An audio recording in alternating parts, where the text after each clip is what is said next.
Bismillahirrahmanirrahim. Assalamualaikum warahmatullahi wabarakatuh. Alhamdulillahi rabbil alamin. Wassalatu wassalamu ala asrofil mursalin wa ala alihi wa ashabihi ajmain. Amma ba'd. Yang kami hormati Pak Darmanto selaku pimpinan daerah Muhammadiyah Kabupaten Semarang dan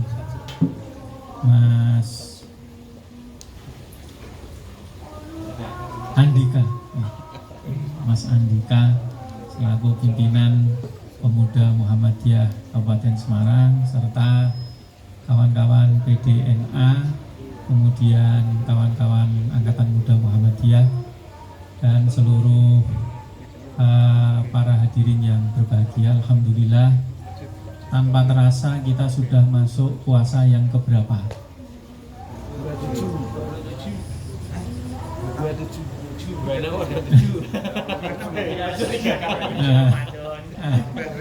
Ya. Kita sudah masuk yang ke berapa, Mas Tarno?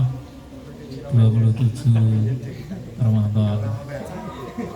Secara hitungan ini tanpa terasa ya. Kalau saya boleh mengibaratkan, kita itu sedang menenun pakaian. Tapi pakaian yang kita tenun adalah pakaian takwa. Pertanyaannya adalah, sudah sampai mana kita menenun pakaian takwa yang akan kita gunakan itu? Apakah sudah sempurna? Apakah sudah jadi? Atau jangan-jangan lengannya belum jadi? Atau baru jadi kerahnya saja? Atau baru jadi kantongnya saja gitu kan? Karena yang kita pikir kantong terus nih. Nah, apakah tenunan-tenunan pakaian takwa yang sampai tanggal 27 Ramadan ini sudah sempurna atau belum? Karena tujuan akhir daripada puasa tak lain dan tak bukan adalah takwa. La'allakum tattaqun. Ibnu Katsir menerangkan kata-kata la'alla ini menunjukkan bahwa untuk mencapai sebuah ketakwaan itu bukan hal yang mudah. La'allakum tattaqun, agar kalian semuanya menjadi orang yang bertakwa.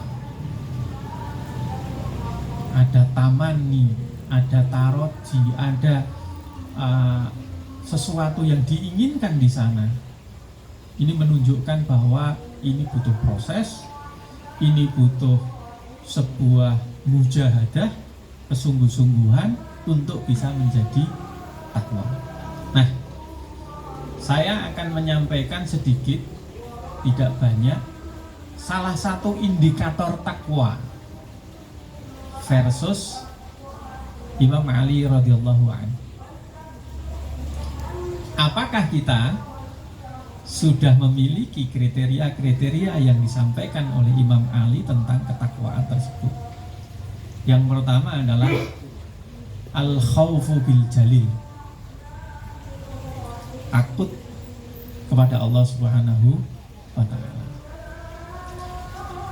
Sudahkah puasa kita itu kita lakukan secara imanan wahtisaban sebagai bentuk rasa taat kita selaku orang mukmin dengan mengharap pahala, atau hanya sekedar kita ya ikut-ikut saja lah, ikut tren puasa, ngabuburit, buka bersama ya, buka bersama, tapi yang dapat hanya ju' wal atos saja, lapar dan dahaga. Semakin bertambah hari Ramadan, sudahkah kita mencapai pada satu titik kita lebih khauf bil jalil, takut kepada Allah Subhanahu wa ta'ala? Arti daripada takut itu bukan semakin kita jauh sama Allah. Takut itu juga harusnya adalah, lazimnya, wajibnya adalah kita semakin dekat sama Allah. Hari ini sama Allah, besok sama Allah, kemarin pun juga sama Allah. Hati kita selalu bergantung, nyantol sama Allah Subhanahu wa ta'ala. Kalau saya takut sama hewan buas, itu saya menjauh. Tapi kalau saya takut kepada Allah Subhanahu wa taala, seharusnya semakin mendekat. Maka ada ulama mengajari kita, Allahumma inna nas'aluka, doanya bagus sekali, Allahumma inna nas'aluka hubbaka. Ya Allah, jadikanlah kami ini, saya mohon kepada Engkau ya Allah, hubbaka, cinta kepadamu ya Allah, bisa tumbuh cinta kepadamu ya Allah. Wa hubba man yuhibbuka, dan cinta bisa menumbuhkan cinta kepada orang yang cinta kepadamu ya Allah. Maka ini penting ya, algoritma dalam benak pikiran kita. Kalau adanya cuma takwa dan takwa, maka algoritmanya ya takwa terus gitu. Kepada siapapun kita mendekat, takwa juga. Yang dibicarakan adalah hal-hal yang positif. Wa hubba amalin yuqarribuni ila hubbik, dan cinta kepada sebuah amalan di mana amalan ini bisa semakin mendekatkan diri kita kepada Allah Subhanahu wa taala. Contohnya hari ini kita hadir untuk bersama-sama silaturahim, konsolidasi, membicarakan hal-hal yang bermanfaat. Nah, ini al-khauf bil jalil itu yang pertama. Takut kepada Allah Subhanahu wa taala. Yang kedua adalah al-amalu bitanzil. Indikator ketakwaan kita yang kedua yaitu kita mampu mengimplementasikan nilai-nilai Al-Qur'an di dalam kehidupan kita. Kita mampu membumikan nilai-nilai Al-Qur'an dalam kehidupan kita. Sudahkah kita bisa? Bagaimana kita mampu untuk mengimplementasikan nilai-nilai Al-Qur'an? Wong kita saja jauh dengan Al-Qur'an. Na'udzubillah min dzalik. Harapannya adalah bagaimana kita bisa menjadi ahli Quran, bagaimana kita bisa mencintai Al-Qur'an sehingga kita bisa mengimplementasikan nilai-nilai Al-Qur'an itu dalam kehidupan kita sehari-hari. Berapa porsi Al-Qur'an yang sudah masuk dalam diri kita dibanding dengan Instagramnya, dibanding dengan medsos-medsos yang lain begitu kan. Nah, ini kadang-kadang suka Instagraman itu yang keluar itu kadang-kadang algoritmanya bukan Al-Qur'an, nilai-nilai itu tidak, tapi malah Adela kan gitu. Nah, kadang-kadang begitu. Nah ini yang kedua itu. Yang ketiga adalah ar-ridho bil qalil. Kadang-kadang kita itu sudah dikasih sama Allah ya rizki, tapi masih aja ada kurang. Kalau dikasih sedikit, mintanya banyak. Tapi minta banyak kurang. Nah, ini pernah saya lakukan mini research ya di kampus, di kelas saya itu saya nyoba, saya kasih semacam mini research, saya bikin kuesioner kecil-kecilan. Ayo, saya bilang sama mahasiswa saya, ayo kita sekarang bermimpi punya uang, tiba-tiba ada orang yang ngasih uang 1 miliar. Silahkan ditulis apa yang kamu akan lakukan. Semuanya nulis mas, beli motor lah, ya kan? Yang ninja, yang ini, pengen bikin rumah, tingkat, beli mobil, semuanya. Tapi satu pun tidak ada yang menulis untuk sebuah infak, sedekah ataupun zakat lah begitu. Lupa sama yang ngecat Lombok gitu. Nah ini, kalau kita sedikit saja kita bisa berinfak, sedikit kita bisa berkontribusi kepada orang lain, ini hebat, luar biasa. Nah, kalau banyak bisa berkontribusi, wajar orang duit-duit. Ini nggak punya duit, nggak punya apa-apa, tapi bisa berbagi sama orang lain. Nggak punya apa-apa, berbagi dengan ilmunya, berbagi dengan kegiatannya, berbagi dengan pikiran-pikirannya yang positif. Nah, ini. Maka kita diminta, salah satu indikator yang ketiga dari ketakwaan adalah ar-ridho bil qalil. Kalau kita punya sedikit, ya ayolah kita tuh qanaah, ridho, nerimo ing pandung, jangan banyak mengeluh. Ini bentuk dari tafaul, bentuk dari optimis kita selaku pemuda, tentunya selaku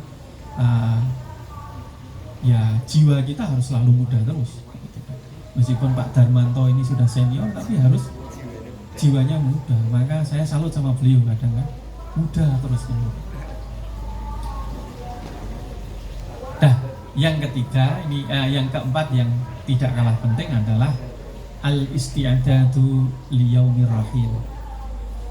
Kita harus senantiasa mempersiapkan. Mempersiapkan apa? Amal kebaikan. Karena apa? Kita itu nanti nggak lama kok. Nggak sampai mungkin 60 tahun atau 70 tahun atau 80 tahun, nggak ada yang nggak sampai 100 tahun. Kita itu akan pindah alam. Ya kan? Ganti alam.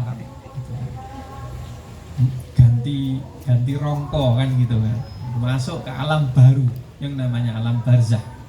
Dan nanti ketika kita sudah dibangkitkan lagi sama Allah, masuk ke alam yang terakhir adalah yaumul akhir atau hari yaumul hisab, ya kita nggak bisa ngapa-ngapain. Maka saya katakan, hari ini kita bisa amal, hari ini kita bisa berbuat, hari ini tidak ada hisab. Tapi esok, ya, ketika kita di yaumul kiamah, besok ada hisab, tapi tidak ada amal. Besok itu ada hisab, tapi tidak bisa berbuat apa-apa. Kalau hari ini kita bisa berbuat, tapi belum ada hisab. Maka ini penting apa yang disampaikan Imam Ali yang nomor 4 ini, al-isti'adatu liyaumir rahil. Apa yang bisa kita persiapkan? Ya, kita pemuda, kita optimalkan masa-masa muda kita dalam kegiatan-kegiatan yang positif. Ya, insya Allah kita akan ketemu dengan orang-orang baik, kegiatan kita juga baik, pikiran kita juga positif, ya kan? Semangat membangun dan lain sebagainya. Maka